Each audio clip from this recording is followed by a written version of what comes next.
Warning: some contents may be disturbing. Viewer discretion is advised.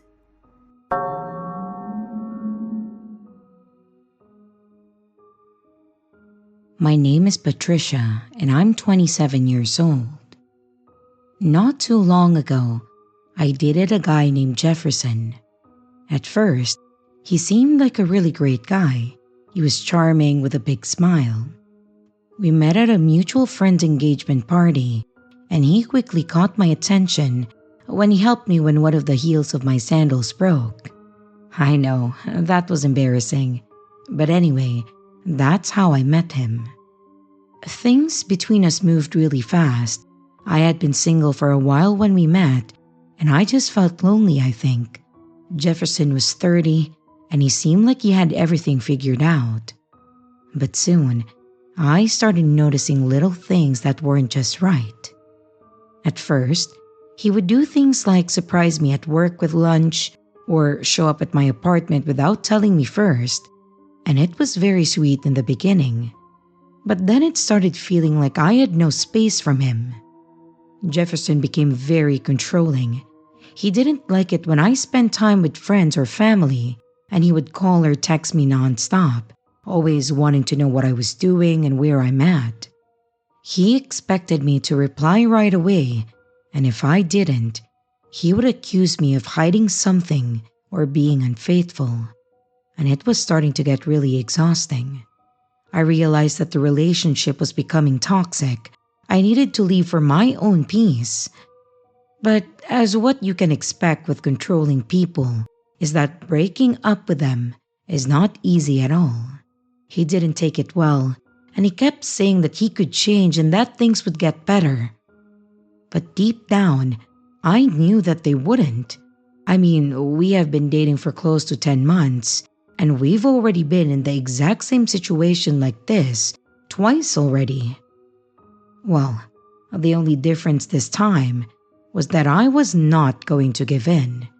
I had to move on and find myself again, get my space again, and get away from his influence. And after we broke up, I focused on my life. It's important to mention that Jefferson has been to my apartment before a couple of times. He didn't live there, but he did visit a lot, and he would sometimes stay over. The apartment was small but cozy, and it felt good to have my own space again, now that he wasn't constantly there. It felt like I could breathe again. Being alone in my apartment again, without the constant presence looming over me and the constant criticism over my actions and decisions, made me think just how toxic it really was being with him. But I was glad that it was finally over. Well, not really. Strange things started happening, little things, but the weirdest was when I decided to just sit down and read a book during my day off. I could hear this buzzing sound. Well, it wasn't a buzzing sound that you get from a fly or an insect around you, but something more electrical? I looked around the house, but I just could not pinpoint where it was coming from. At first, I thought that I was just being paranoid, a leftover feeling from dealing with Jefferson. But the next day, the buzzing was gone, so I tried to just let it go. But then, I started feeling like I was constantly being watched, like there were a set of eyes following me. It was really creepy, but I wasn't sure if I was just imagining it. One day, I came home earlier than usual. I had a restless day at work and I decided to leave early. I usually work from 7 a.m. to 4 p.m., but I asked my supervisor if I could take the half day off. Luckily, she agreed, and I drove and I got home at around lunchtime. As I came into my apartment, I had that weird feeling come over me. Something was telling me that something was wrong. Stupid me chalked it up to just discomfort that I have been feeling in my house lately. So, I quietly walked to the door, unlocked it, and I was just trying to stay calm and think about what to do for the rest of the day. And that's when I saw him. Jefferson. He was there, by the TV, messing with something that looked like a small camera. My heart sank, and all my doubts disappeared. This wasn't my imagination, it was real, and I stood there frozen for what felt like minutes when I'm sure that it was just a couple of seconds. Jefferson did the same. We just stared at each other like a deer caught in headlight. But then, that distinct buzzing sound snapped me out, and I quickly backed away and I slammed the door and I ran to my car. My mind was racing, and I felt like I was going to faint with how hard my heart was beating. I managed to get into my car and then locked the door. I grabbed my phone and I called the police, of course. While calling, I couldn't see Jefferson, and I wasn't sure if he was hiding somewhere in my house or if he had left already, so I just stayed put in my car. The time before the police arrived felt like it took forever. I sat there trying not to make a sound. When the police finally showed up, there were 2 cars and 4 officers. 2 stayed with me and then got my statement, while the other 2 went to my apartment. And you know what's crazy? They caught Jefferson because he was still inside the apartment. He tried to explain it away, not exactly sure what he said, but the police were not having it, and they threw him in their car. The police found several hidden cameras that he had put in my apartment, 3 to be exact. He had been watching me for months, trying to keep track of everything that I did, even while we were still dating. He would recharge the cameras and make sure that it didn't die, and even when we broke up, he would come in my apartment with a copy of a key that he had made so he can work on the cameras. Unfortunately, one time he was a bit delayed for some reason and the cameras were dying. So that was the buzzing sound that I was hearing. It was the camera on low battery. Seeing him arrested was really a relief, but it was sad. I had cared for him once, but now he turned into someone that I don't recognize anymore. This whole thing left me shaken, and before anyone asks, I'll answer a couple of questions in advance. Yes, I pressed charges. Yes, I changed my locks. And yes, I have installed a Ring doorbell camera. And no, I won't be going back into the dating scene anytime soon.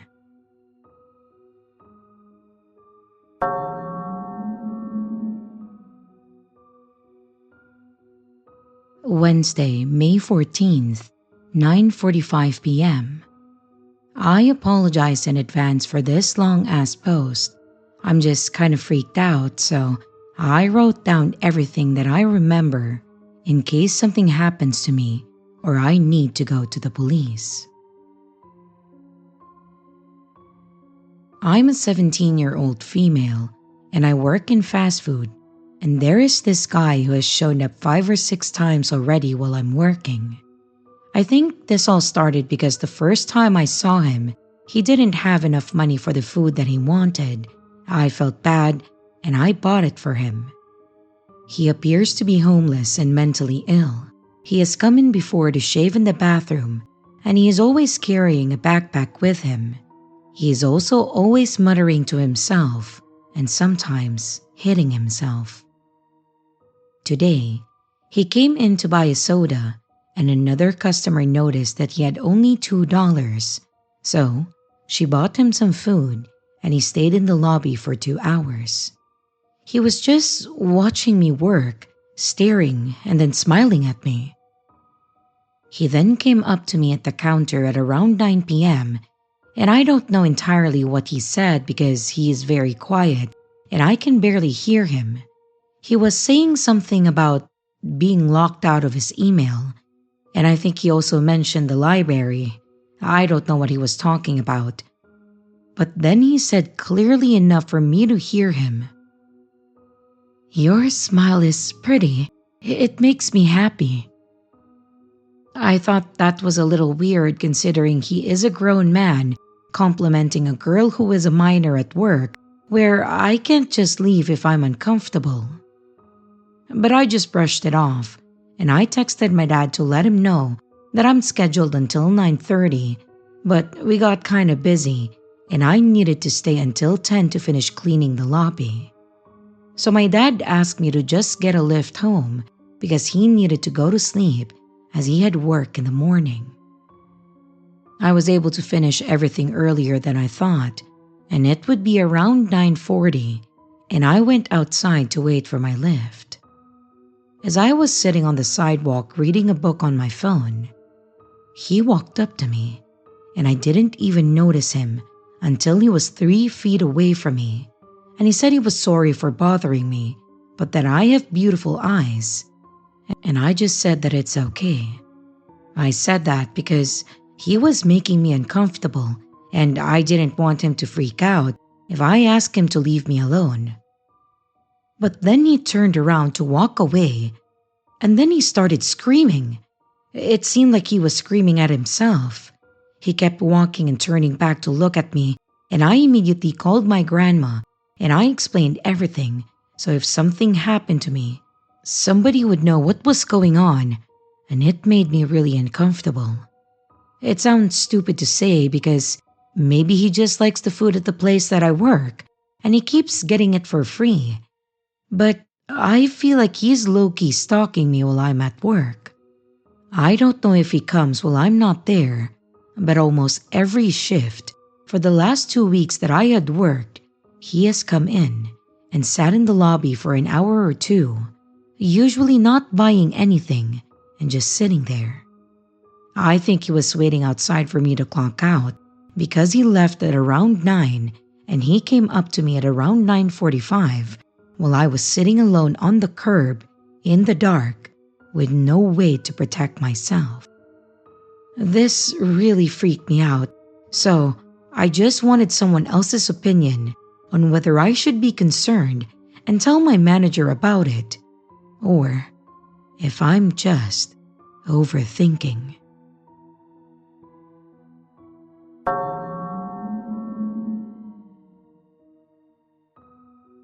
This begins back when I was 15. I'm 18 now. Just for some background, I work in a 5-star Michelin restaurant as a waitress in a sweet little area. We usually don't get anyone with bad intentions, usually just snobs. Easter Sunday of 2022, one of the busiest days of the year, a man who will be known as the Easter Man came in looking for a table for one. He was in a 3-piece suit with a carton of chicken eggs, and he was sat in my section. So I go over to get a drink and food order, and once I got his order, he kept me talking, asking me about my education, what I was doing in school, my plans for the future, what my hobbies were, my name, and etc. Just a little too much to be polite, but I let it slide. I was busy, tired, and I didn't want any trouble. Eventually he left for the day, and I thought that was that. Oh, I was wrong. For the next couple of months, he would come in 2 to 3 days every week, and he got more confident, attempting to flirt with me, ask me to come out with him after work, and etc. However, things got worse when one shift, I was walking him to his table, and he slid his hands down my back and then over my butt. I turned around, and somehow I politely told him to not touch me and to not push my boundaries, as I was only 15 and he knew that. I didn't serve him that day. A week later he came in, and I refused to serve him once again. My manager took over his table. Yet, when everyone was on break and it was only me on the floor, he came inside, and he came up behind me, bringing his hands down my arms. I was shaken up, but politely told him to not touch me again. And I didn't hear from him again until next Easter 2023. Last Easter, things got worse. He showed up again, the usual shenanigans. Yet, my managers were prepped with this here, not allowing me to go within vicinity of him, keeping me safe. This was only useful inside of work though. I walk through the town center to get to work, and it's about a 25-minute walk from the train station. As I was walking to work one day, he saw me in his car, and then he followed me into work. I immediately told my managers, who, yet again, told me to stay away from him. And a week after that, I was having a coffee before work about a 15-minute walk away from my job. And what do you know? Guess who sees me and then follows me on foot to work? I again tell my managers, who keep me away from him again. Yet that day was different. He asked my managers for me, saying that he knew that I was there because he had seen me. Last year, 2024, I took a lot of holidays around Easter time, and I was off a lot for exams. Supposedly, he came in a few times and asked for me, and didn't come in much when I wasn't anywhere to be seen. He hasn't come in since then. However, this Sunday is Easter Sunday, so for Easter 2025, Easterman, let's not meet.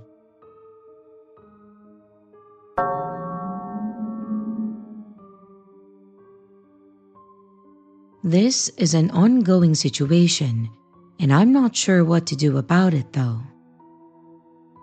My house sits fairly far back from the road, around 150 feet roughly, maybe a little further. Between the entrance to my driveway and my front porch, I have 3 vehicles parked that would obscure the view from anyone that is walking or driving by. I live in the country, on a side road with no stores or anything along it or nearby. So, someone getting lost looking for an address or something out here is unlikely. There's really no reason to be here at all unless you know someone, and while the roads are a couple miles long, there's only 6 houses on it because it's an agricultural area with wide gaps between the neighbors. There are no streetlights, and it's literally almost pitch black out here at night. About a week ago, I was waiting for the mom of the boy that I sit for to come and pick him up. It was still pretty light out. It was about 7 p.m., so it was just starting to get dimmer outside. When the kid's mom came to get him, she and I were talking outside the car for a minute while he was finishing a match on Apex, when we both heard a noise that sounded like someone trying to stifle a cough from in the kiwi orchard bordering my house. I thought that it was her kid because he tries to jump scare me all the time lately, and despite stealth not exactly being in his wheelhouse. So, coughing or laughing while he's setting up to try and get me and giving away his position is a common thing. So, I paid exactly 0 attention to it. A couple minutes later, he came flying out of my front door, and then they left. I didn't even realize until later that that was weird because who the hell was coughing in the orchard? But at that time, it just, didn't even register to me. Later that night, I was sitting outside on my front porch smoking. It was sometime between midnight and 1 a.m. My lighter was dead, so I lit my cigarette in the house on my stove, and then I ran outside with it. I was sitting with my back to the road smoking. I had no porch lights on, and my phone was on the dimmest screen setting because I didn't want to entice the mosquitoes. About halfway through smoking, a man spoke up from somewhere near me and asked if he could have a cigarette. It surprised me so much that I just froze. Literally thought that an ad had popped up in the background tab of my phone or something like that. And then he said it again, so I turned around and he was right behind me. This dude was tall, like really tall, somewhere between 6'3" to 6'6". He had a beard, long hair, barefoot, wearing maybe a blue or gray pants, no shirt, and a long ass coat or robe. It was kind of hard to tell in the dark, even though I had turned on my phone flashlight. And he was, 5 or 6 feet away from me? At the most, like 2 steps, and he could have had his hands on me. I didn't know what to do or say, like my heart was pounding, so I just pulled out my pack, and when he started to step forward, I said, "No, stop. You don't need to do that. Here." And I just tossed him the whole thing. When I told him to stop, he did. But weird. He stopped, and then he put his hands up to his chest, palms out, and said, "That was a good idea to toss it." And then he just stood there for a second. I literally didn't know what to say, and before I had the chance to, this weird motherfucker backed away, like he walked backwards, back towards the road to where I could no longer see him. I didn't hear footsteps after that, so I don't know if he had kept walking or just stopped.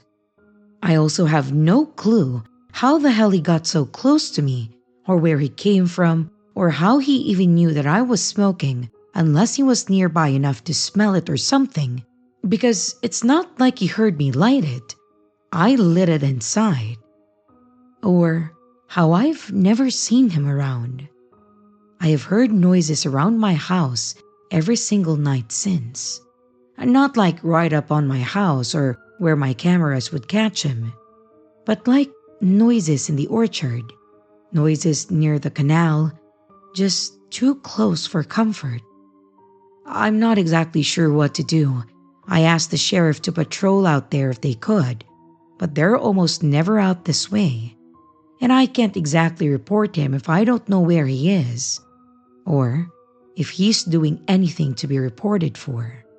It creeped me the fuck out, and I have a weird feeling about the dude, but I don't know what I can really do about it.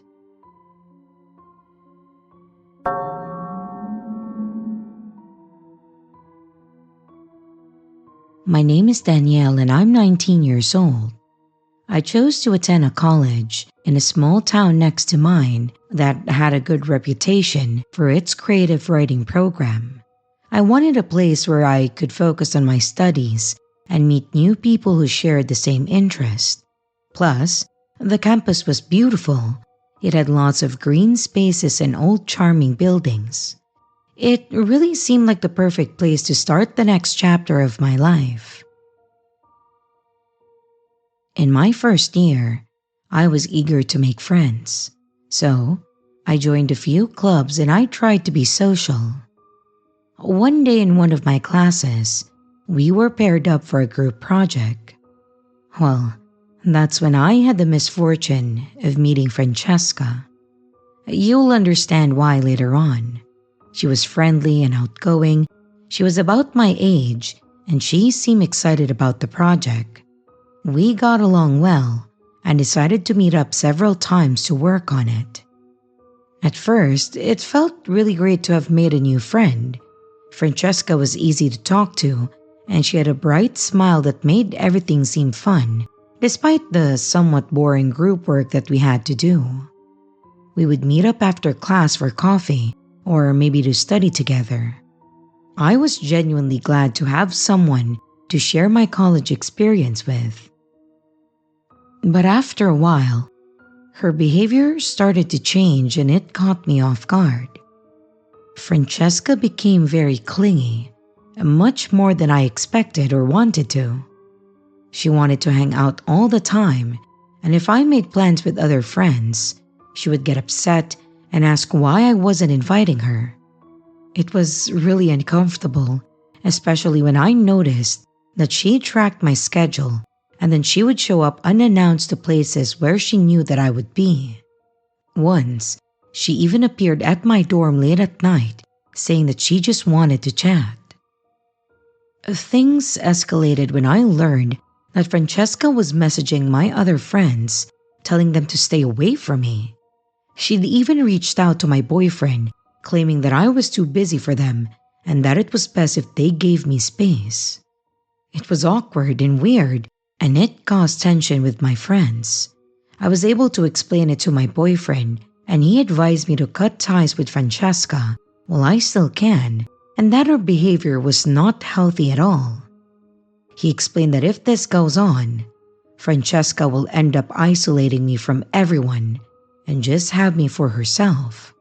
Why, or for what reason, we have no idea.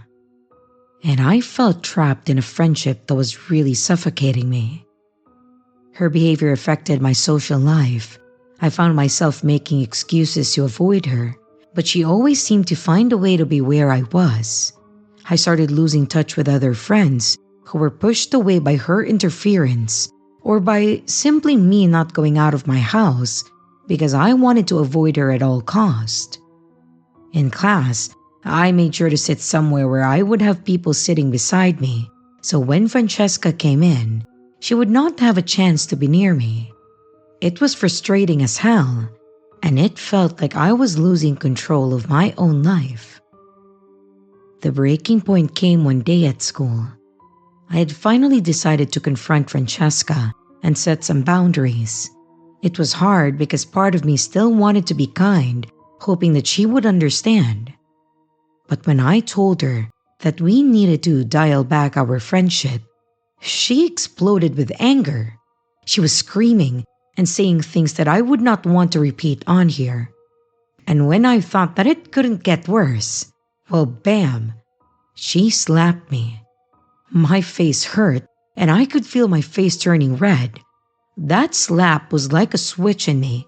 I reacted instinctively, and before I knew it, we were in a scuffle right there in the hallway. It was embarrassing and chaotic. Other students quickly gathered around, and soon enough, the staff intervened. Both Francesca and I were taken to the dean's office. We got scolded and then interviewed separately. I explained everything, and I even showed them proof. I'm not sure what she said on her end though. The result was that we both got suspended. I got 3 days, but Francesca got 2 weeks.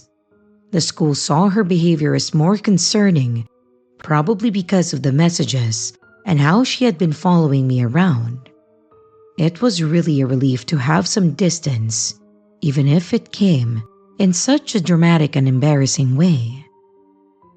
During my suspension, I had time to reflect. It was clear that I had to be more careful about who I let into my life, setting clear boundaries from the start, and when I returned to school, I focused on reconnecting with the good friends that I had lost touch with, those people who really respected my space. In the end, confronting Francesca was necessary, though it didn't quite go as I had hoped for. And when she came back, she avoided me like a plague. It was really a bit sad to lose a friend, but it was necessary. You have to choose friends who respect you and your boundaries. It taught me the value of standing up for myself and the importance of healthy friendships. This experience was a tough lesson, but it was one that I needed to learn to navigate college life better.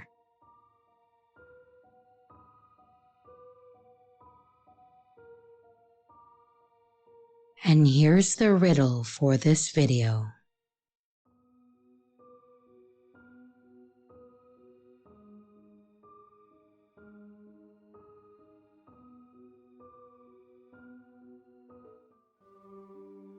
Hey everyone, this is your creepy sister. Thank you so much for watching the video. I do hope you enjoyed it. Also, don't forget to leave a like and a comment. It really helps the channel out. A big shout out to both my channel members and Patreon members. Thank you so much for taking your support to the next level. You guys are great. And again, to everyone, stay scared, because your fear feeds me.